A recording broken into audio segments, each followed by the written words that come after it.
CES 2022 is almost here. And today we are with Dan Chu, Chief Product Officer at Waymo. Dan, many people may know Waymo as the former Google self-driving car project. What is Waymo up to today? What part of the self-driving car is Waymo actually building? Yeah, at Waymo, we're not building a vehicle, actually. We're building a driver, the Waymo driver. And what we mean by that is that it's a single system that can basically handle all the driving tasks, basically take you from point A to point B. And we have two major business lines at Waymo.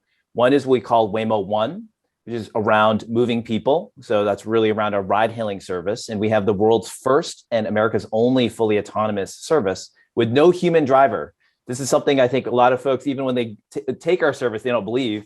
But you get in the car and you're the only one there. And it's in Phoenix, Arizona.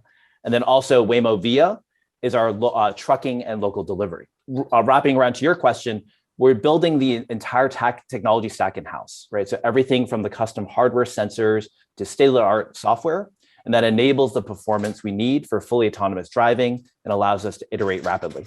Are your customers automotive companies then? Who's the customer for this? Is it the Hondas and Toyotas of the world? Right now, for our ride-hailing service, it's consumers. It's folks coming to CES. Those are the folks that we want to use our service. Those are the folks that are using our service in Phoenix. In fact, if anyone on their way to CES wants to drop by Phoenix, we'd love it. And anyone can download the app and take a ride just on the fly. So that's our customer for the ride hailing service, is just everyone in terms of their transportation needs.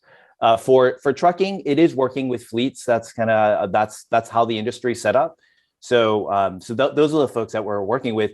We are obviously important working with our OEM partners. So down the line, we are interested in, for instance, personally owned cars and working with them on that. So, but for ride hailing, it's really everyone. That's our goal. Self-driving cars is this technology we've heard about for many years.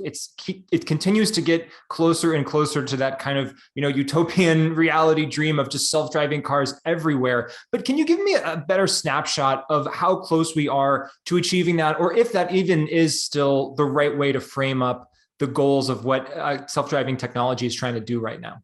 I think the way I'd answer that question is a lot of the work that Waymo's done is around de-risking and proving out that this works, right? When we started off, like you're saying, people are like, this is the future. It's not going to happen. This is fanciful.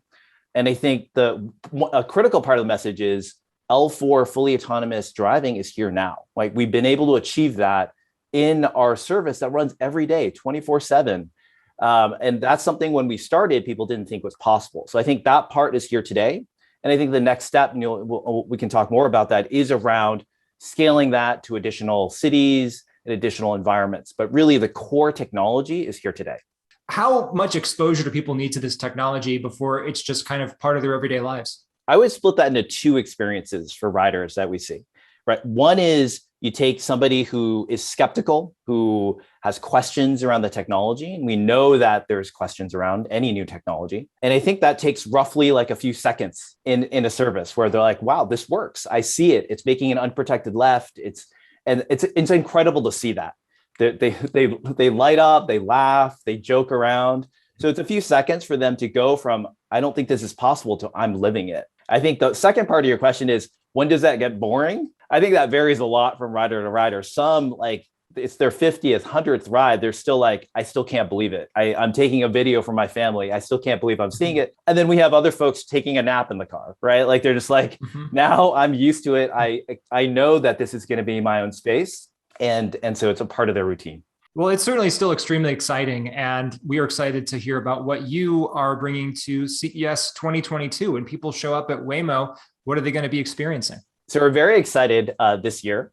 If we look across Waymo Via and Waymo One, so for Waymo Via, we're going to bring to CES for the first time our partnership with Daimler. And so we're going to have the Cascadia Freightliner vehicle, a truck, with our 5th generation sensor suite. And that's going to be on the show floor. People can see it.